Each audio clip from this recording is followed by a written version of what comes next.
السلام عليكم ورحمة الله وبركاته. الحمد لله رب العالمين، والصلاة والسلام على أشرف المرسلين سيدنا محمد وعلى آله وصحبه أجمعين. اللهم لا سهل إلا ما جعلته سهلا، وأنت يا حي يا قيوم تجعل الحزن إن شئت سهلا.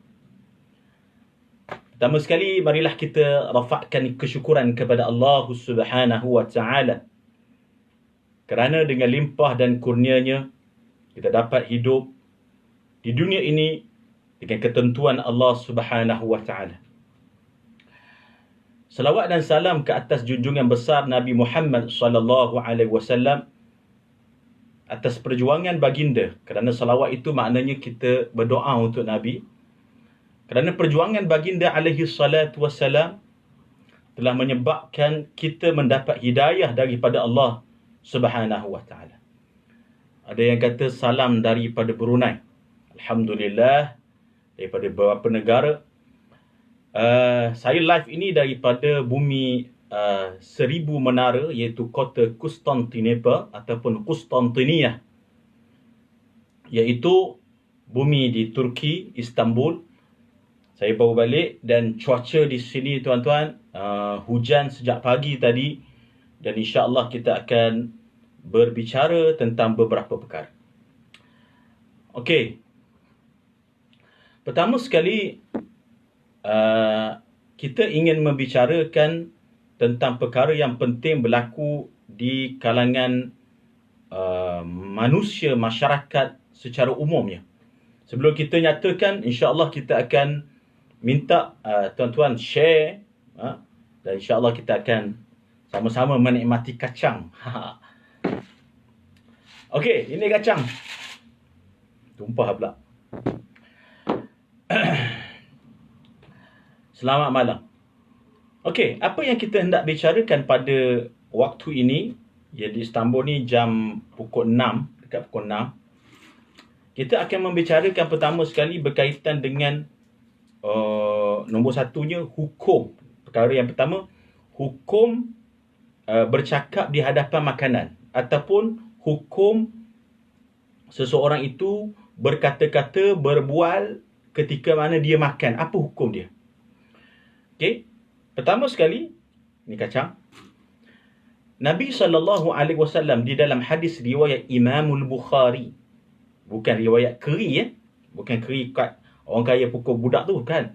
Tapi Imamul Bukhari daripada hadis Abi Hurairah radhiyallahu anhu menyatakan, hadis yang sahih, satu ketika Nabi dibawa kepada baginda daging, iaitu pada bahagian lengan, yang sudah dimasak dan sudah untuk dimakan. Lalu Nabi membaca bismillah dan Nabi makan sambil Nabi bercakap-cakap. Dengar baik-baik. Sambil Nabi bercakap-cakap. Fanahasahu nahsan. Nabi makan daging ni, bukan makan kacang. Makan daging, bayangkanlah makan daging. Kacang ni kecil lagi, ni daging. Makan daging tu sambil Nabi SAW bercakap, menceritakan tentang syafaat, tentang hari qiyamah, tentang Islam, tentang pelbagai perkara. Okey. Jadi bermaksud bahawa seseorang itu apabila membawa satu adat yang bercanggah dengan sunnah Nabi SAW, maka ia tertolak. Contohnya tuan-tuan, di Malaysia ataupun di tanah air kita, sebahagian orang, bukan semua, melarang bercakap-cakap ketika sedang di hadapan makanan. Okey? Sedap kacang ni, macam-macam ada. Ni. Bapak sedap. Okey? Hukumnya, sebenarnya, bercakap-cakap di hadapan makanan ataupun sedang makan, walaupun ianya disebut oleh para ulama sebagai perkara yang dilakukan oleh Nabi SAW. Okey? Jadi, kadang-kadang ada beberapa adat yang bercanggah dengan apa yang dilakukan oleh Nabi SAW. Selawat atas Nabi. Ada orang dia dah tak ada hujah, dia dah kalah berdebat, dia dah kalah bila mana kita bongkar jenayah yang dilakukan memukul kanak-kanak dan sebagainya, dan juga menjual produk yang tidak ada halal dengan mendakwa ada halal. Jadi dia tidak ada peluru kecuali dia hendak kritik kepada sunnah Nabi SAW. Okey, bapak sedap kacang ni, bapak sedap. Jadi apa yang hendak kita nyatakan di sini adalah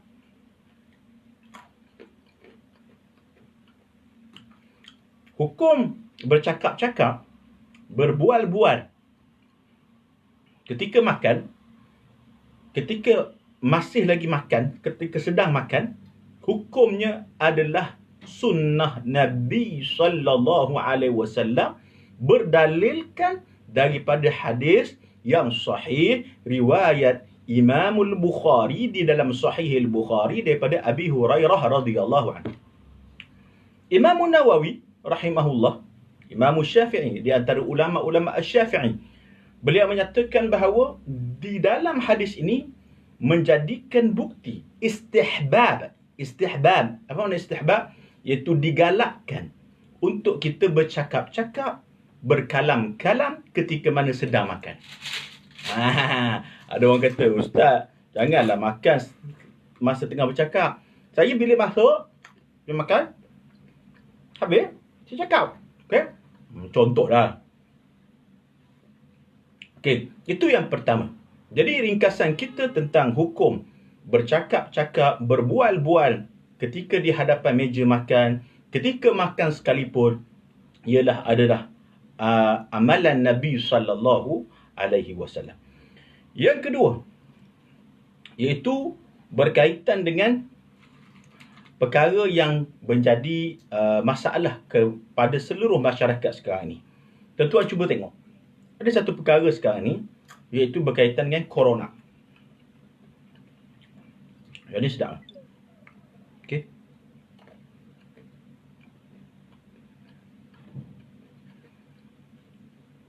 Berkaitan dengan corona ini, saya akan nyatakan pada video selepas daripada ini bahawa saya mensyorkan, mencadangkan kepada kerajaan Malaysia sekarang untuk mengisytihar Malaysia dalam keadaan darurah. Dia kata, oh sunnah baru tahu. Ya sunnah.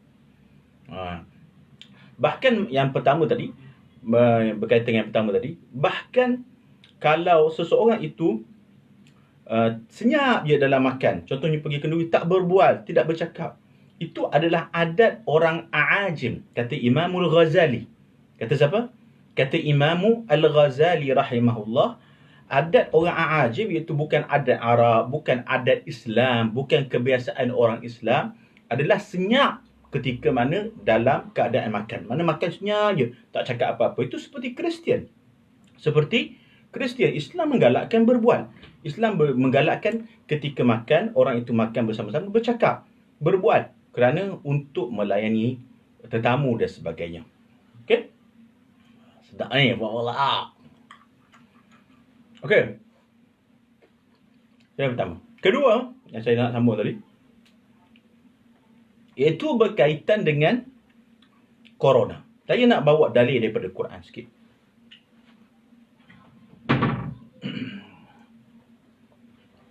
Okey. Allah Subhanahu wa taala menyatakan di dalam Al-Quran, di dalam surah Ar-Rum. Surah apa? Surah Ar-Rum. Allah Ta'ala berfirman,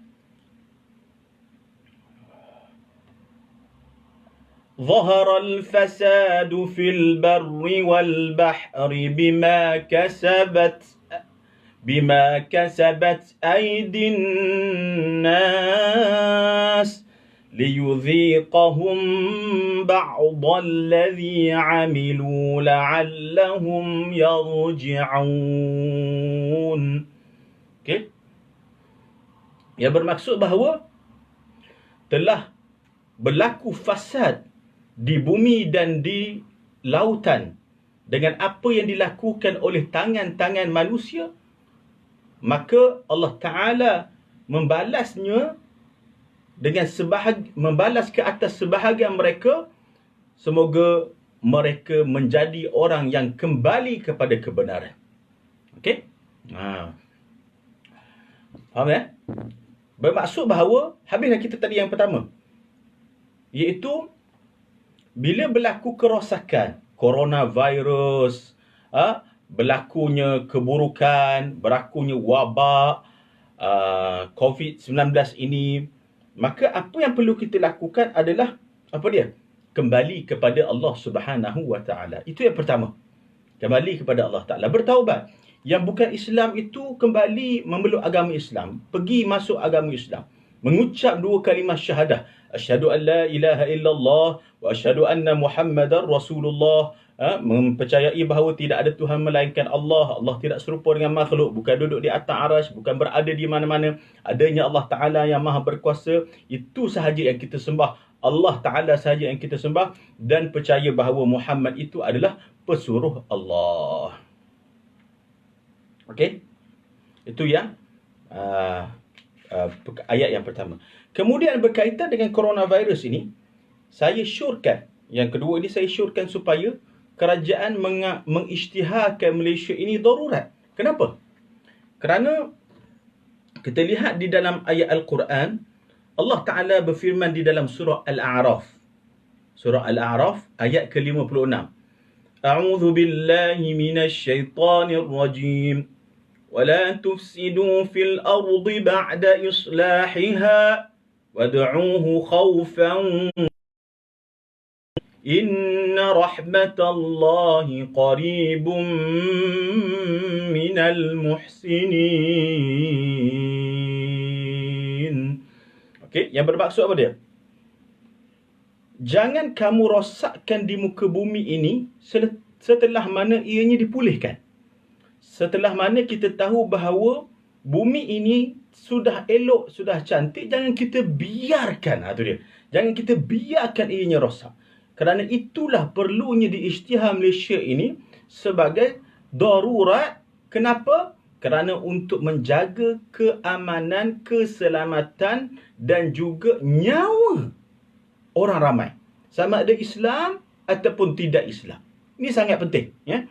Berdasarkan daripada surah Al-A'raf ayat 56 itu tadi. Dan Allah Ta'ala menyatakan sesungguhnya kalau kita mencegah daripada keburukan itu tadi, maka rahmat Allah Ta'ala akan dekat dengan orang yang melakukan muhsinin, orang yang melakukan kebaikan. Jadi yang kedua ini apa yang hendak saya nyatakan adalah, wahai Tan Sri Muhyiddin Yassin yang kita hormati, wahai seluruh menteri-menteri yang baru, menteri kesihatan ke, apa-apa menteri pun, fikirlah, jadilah orang yang cerdik dan bijak. Ambillah tindakan untuk mengisytihar Malaysia ini sudah boleh dikatakan sebagai darurat. Kenapa tuan-tuan? Kenapa? Pertama sekali untuk menyelamatkan nyawa. Kita lihat bahawa fokus kepada masjid sahaja tak cukup. Fokus kepada tempat awam sahaja tak cukup. Kita lihat kerajaan menyatakan jangan hadir dekat perhimpunan begini, jangan pergi dekat perhimpunan begini. Mereka pergi juga. Kenduri, kendara, semua pergi.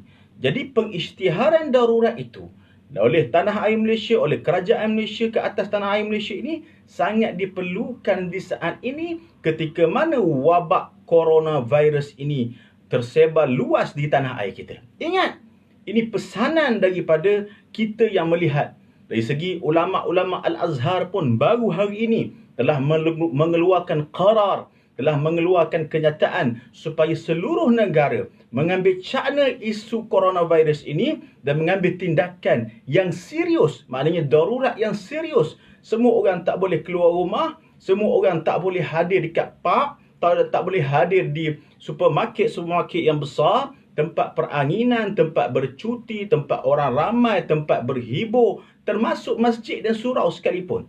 Perlu diisytihar darurat. Ketika itulah kita perlu kembali ke rumah, beribadah kepada Allah Subhanahu Wa Taala dan renung kesalahan yang kita lakukan dan bertaubat kepada Allah Subhanahu Wa Taala. Dan bagi orang yang belum Islam itu, masuklah agama Islam. Peluklah agama Islam kerana ini adalah bukti kebesaran Allah Subhanahu Wa Taala. Okey, jadi yang kedua yang terakhir ini, saya syorkan. Ini kacang ni bapak sedap. Saya syorkan supaya kerajaan Malaysia mengisytihar Malaysia darurat kerana wabak coronavirus dengan waktu yang terdekat ini. Jangan lambat. Nanti dah berlaku kerosakan yang lebih besar, Allah Ta'ala tadi marah. Allah Ta'ala kata rahmat tak ada.